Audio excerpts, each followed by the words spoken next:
Hello everybody, this is Fernando for the latest Cryptids of the Week video. Thought I would mix this one in while I'm continuing my other videos here dedicated to the mysteries and oddities. This random page actually came up with a suggestion that I very thoroughly enjoyed, only because it harkens back to one of my favorite topics ever. One of my earliest videos was the atmospheric beast, and I'll include the link for it below in case you haven't had a chance to see it. But I love talking about atmospheric beasts because it's the whole idea that you have these absolutely gigantic creatures that supposedly float out there echelons of the Earth's atmosphere. Just the idea, imagine seeing something hundreds of meters big just peacefully, gracefully just floating out there in the air. It just seems so otherworldly, so something that I just really truly want to see happen in real life. So when I was reading this information about this particular atmospheric beast, I was so excited to be able to share it with you here. I think it might have actually been suggested before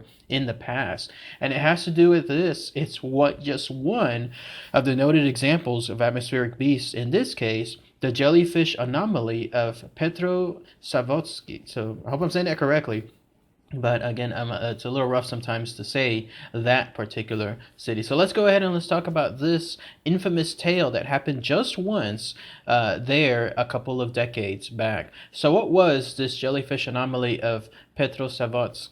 Well, it has to do with something that occurred back in 1977, to be specific. It happened on September 20th, 1977, to be even more specific. You have to go to this place, this city called Petrosavodsk. It's a place that is the capital of some I guess location there in Russia, which back then I believe was known as the Soviet Republic. But yeah, there's a lot of people that lived there at that time, close to 200,000 people. I don't know what the population is today, but most of them were awakened to this spectacular sight at about 4:05 a.m. What's interesting is that this is not just something where it involved maybe a few people seeing this or maybe even a dozen.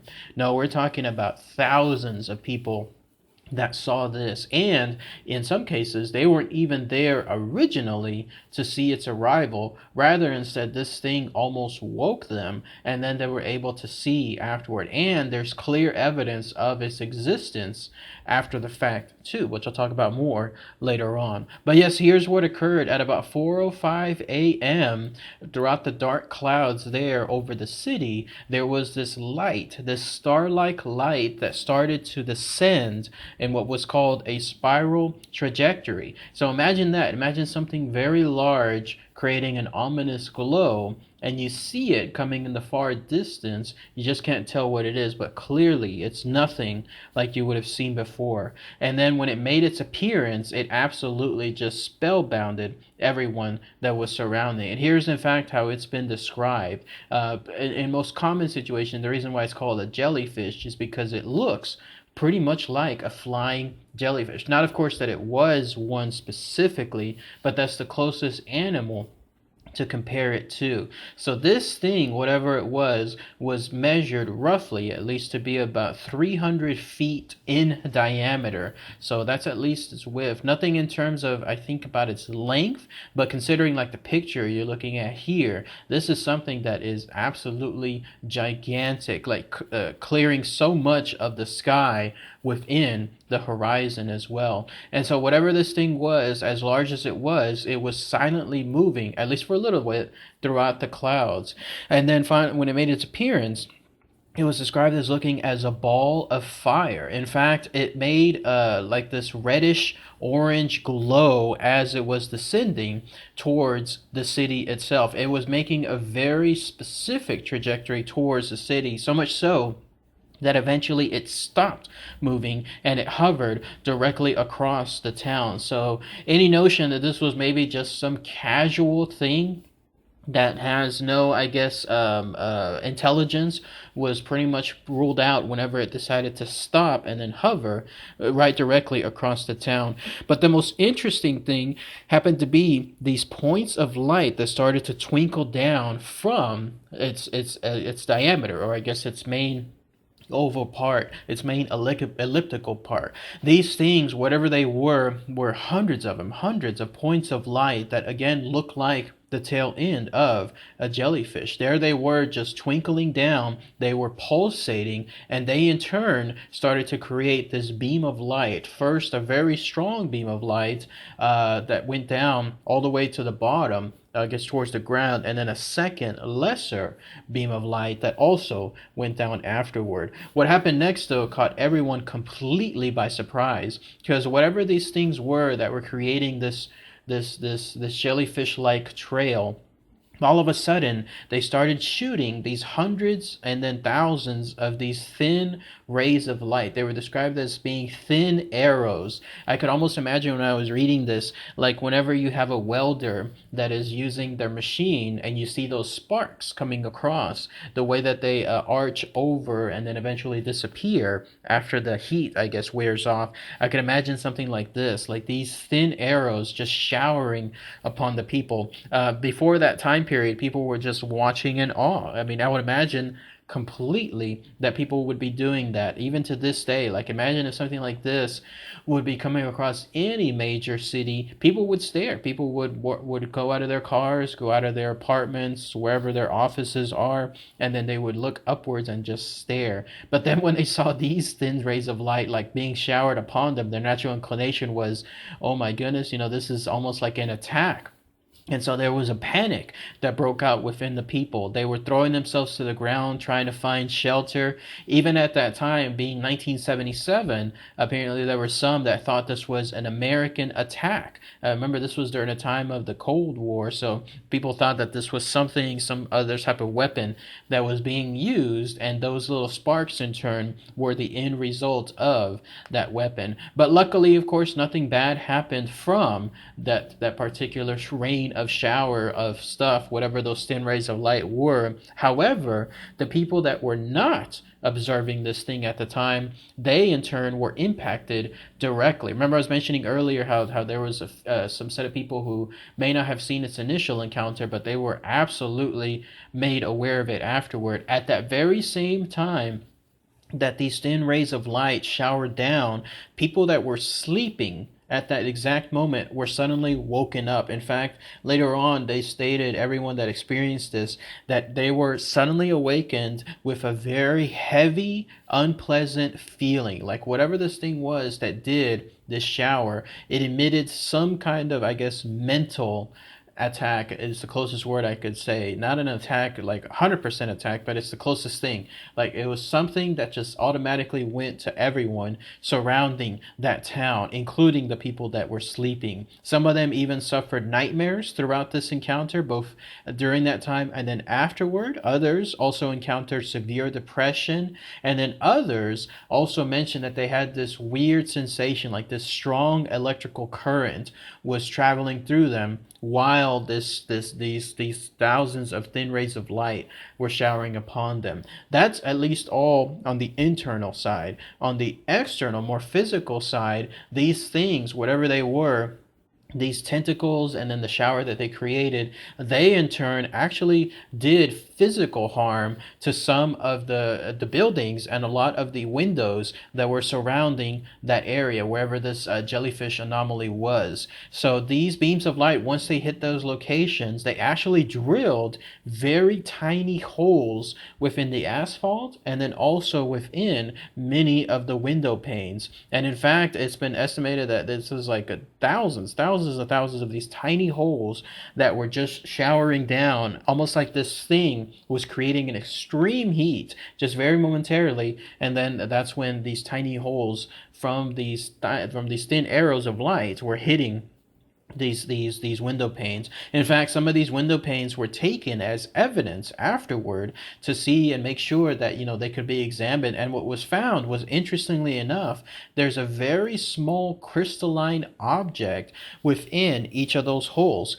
In fact, it made it seem like it's a similar, almost universal crystalline object found within each single one of those specific holes. Very interesting, though, when you think about it. If it happened once, maybe, but twice, okay, coincidence. But then hundreds of times, thousands of times. Again, all these tiny holes, all containing a very, very tiny crystalline structure. That is very, very fascinating. To this day, in fact, people have been looking at the information to see some of these holes were larger than others. Some of them were the size of 2 or 3 inches. Other were very, very tiny. I guess it all depended on the ray of light. One last thing, too, about this jellyfish anomaly, it actually had a smaller, very smaller version of it depart its main body, whatever it was, and it started to almost appear like doing a closer inspection of the town. By this point, this jellyfish anomaly in total was described as being so bright, so shiny. Clearly, of course, something that nobody was unaware of at this time. But it was so bright that it would hurt the eyes to look at it. This tiny thing that was at that point detaching itself from the main body, and then it was hovering over several roofs, over several houses, all along various streets. So whatever it was, it seemed like it was again inspecting its area. People saw it, and then as it passed by, it had a very strong smell of ozone. Not exactly sure how that smells, I guess, but I think others might know a more better idea. So whatever that smell was, that's what people saw. And then that was it.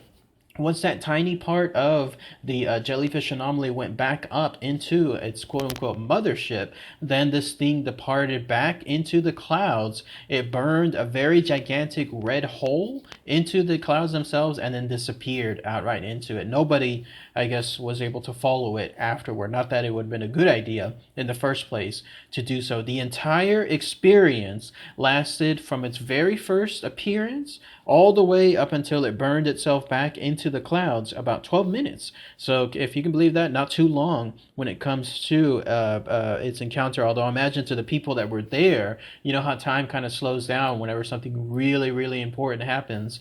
That to them it must have felt much longer. Clearly, after this occurred, there were lots of people that were wondering what the hell just happened. There was some investigative, I guess, committees that were created, especially by some scientists to try to find out. It seemed like when I was reading the information that even they stated they were trying to find the answer, but at the same time, it was something where they didn't want to, I guess, didn't have this compelled notion to try to take action is what I read, because it seemed like it was more of how can we explain this, and if we do we would all look mad when it comes to trying to explain this. So the notion I got was they were trying to make sure that it would just go away.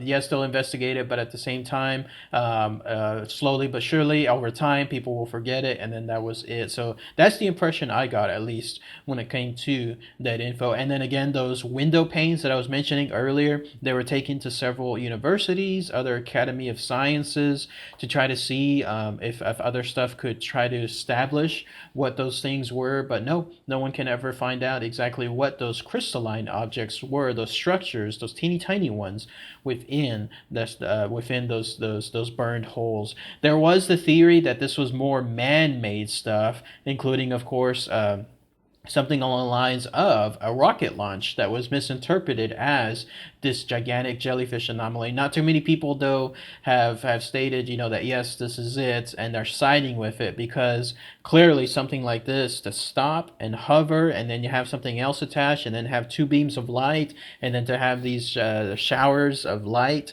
happen in thousands and thousands of tiny arrows of light. Nothing like that would emanate from a rocket, so that was thrown out. But yeah, to this very day, no one has ever been able to state exactly what this was. And it honestly, it doesn't seem like though people are truly looking into trying to see and gauge a better idea of it. But that's it. That's pretty much all the info associated with this jellyfish anomaly of Petrosavodsk. If anybody has any more info, something I might have missed, please post those comments below. There are other examples too of other very similar atmospheric beasts that have occurred. Like there's one that was the Norwegian atmospheric jellyfish, another one, a huge atmospheric beast itself that was somewhere out there in this world, and then another one known as the Dutch flying jellyfish too, that I might talk about. But this one at least showcases at least one example of one of my favorite topics, the atmospheric beasts themselves. So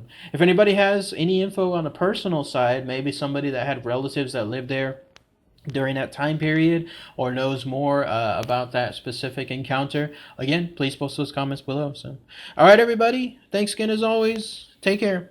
Bye.